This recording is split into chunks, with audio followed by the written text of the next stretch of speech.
So that is my victim's impact statement.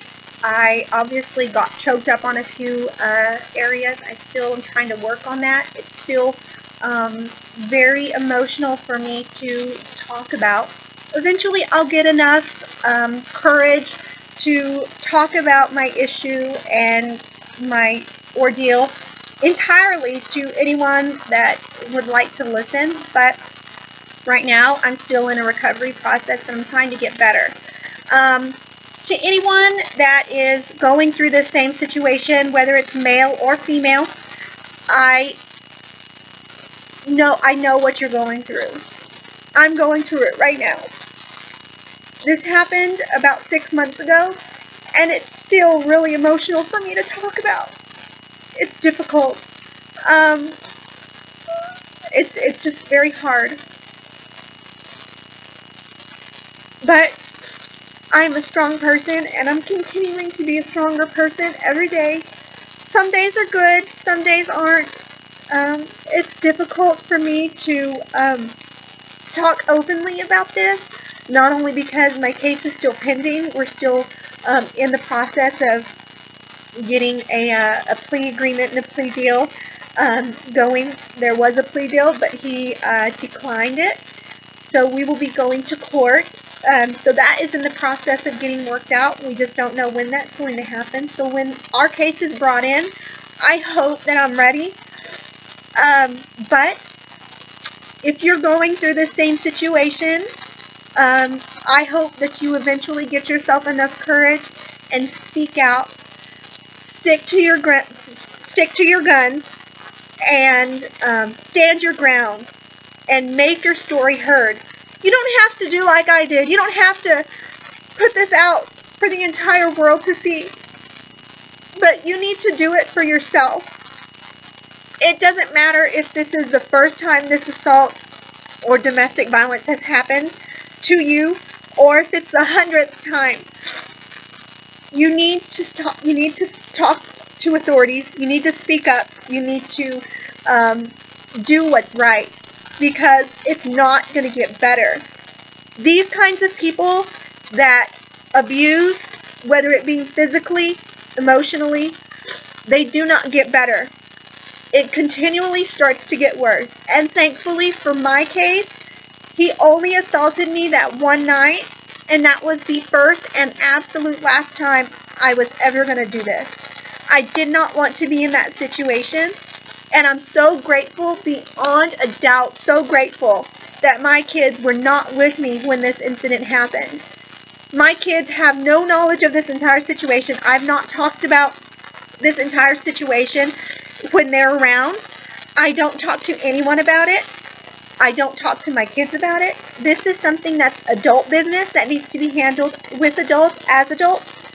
So my kids know nothing about this entire situation. Now, on this other side, his daughter was with us for that night, so his daughter knows absolutely everything that happened. His daughter witnessed the entire ordeal, so my heart hurts for her, knowing that she had seen her dad do this to a person that she looked up to.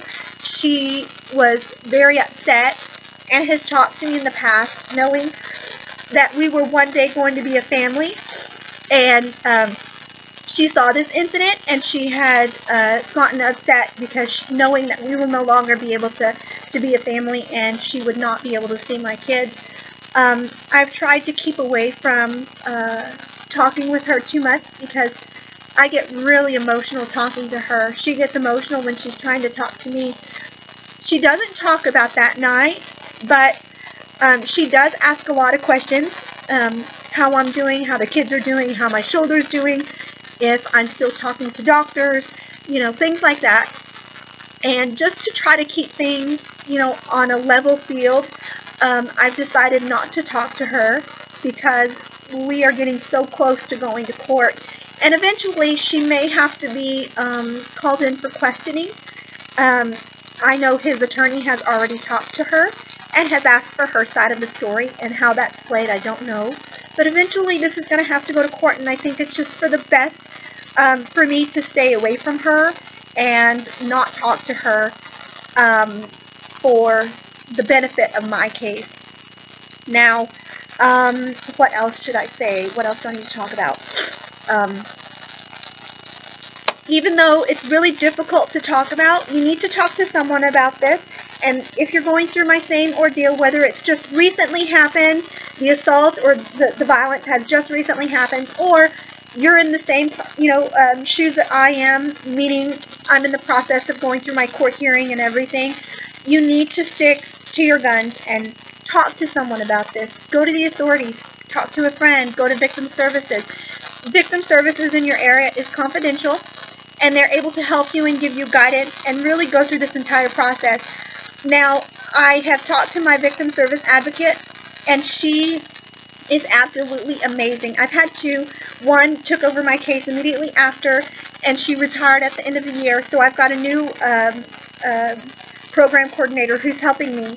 But I think she's absolutely amazing as well. These people that have worked in victim services are so understanding, and they have such a great heart for the people that are involved in this entire situation. So victim services is absolutely great, and I wouldn't go any other way. I'm glad that I've been able to talk to them. They've helped me and guided me as to what I needed to do in this entire process, and has really been representing me and my case on days or times that I'm not in court. When he was indicted and arraigned, I was not there at his hearing. I chose not to because I did not want to see him again until this was either resolved and he got his sentencing, or we'd have to go to court and then he'd get his sentencing. So when he was indicted and arraigned, I was not there at court, but I was notified immediately after the court was adjourned, and I was contacted by my victim advocate, and she mentioned to me this is what happened. So I was very pleased, and I've been very pleased with the outcome that victim services has helped me with. And also with the district attorney, his assistant, and the sheriff here in town. The county judge here in my area has, like I said, given me a protective order. The emergency protective order first, and then shortly after a standing protective order that's valid for 2 years. So regardless how long it is, I feel that I'm in absolutely great hands, and I wouldn't change it for anything. They've done so well to take care of me. So anyway, if you're going through this situation, I bless you. I give you many, many prayers, and I hope that my video serves as some type of purpose for you, that you're able to take something out of my video and give you some guidance or possibly some strength to get you through this entire ordeal. So many blessings, many prayers. If you have any questions, give me a message and I will try to answer the best I can. Granted, I will not be answering questions about his court hearing and his sentencing until after my entire ordeal is over. I choose not to speak about that because it may just cause my case to fall apart. I don't need that. I need to keep everything intact in order to make sure I've got everything set. So I will not be answering questions about my case until after he's been sentenced. So if you got any questions or concerns or comments or anything like that, hit me up. If not, thank you. I hope you guys enjoyed my video, and I hope you guys are able to have some strength or guidance with my video. Thank you.